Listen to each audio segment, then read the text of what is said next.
একটা অনেক অনেক অনেক প্যারাওয়ালা ব্যস্ততম দিন তোমাদের সাথে শেয়ার করি। রাধে রাধে, আমার ডেলি ব্লগে স্বাগত।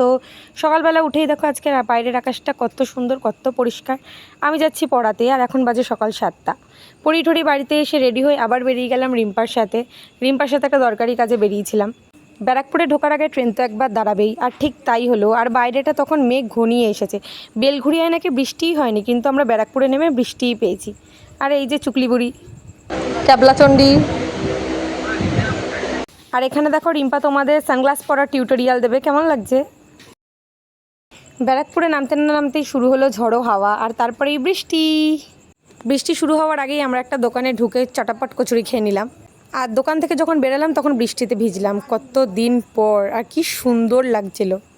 চলে এসেছি আমাদের গন্তব্যে। ওই যে দূরে দেখো রাজ, আজকে রাজেরও ব্যারাকপুরে কাজ ছিল। রাজের যেহেতু দেরি হবে, আমি আর রিম্পা বাড়ির দিকে চলে গেলাম। আর ব্যারাকপুর স্টেশনের বাইরে থেকেই খেয়ে নিলাম আইসক্রিম। তারপর ফেরার পথে বাড়ি না এসে ডাইরেক্ট 3:30-তে গেলাম পড়াতে, আর 9:45-টায় বাড়ি ফিরলাম। রাত্রেবেলা মিমি উপেন আমাদের সাথে দেখা করতে এলো।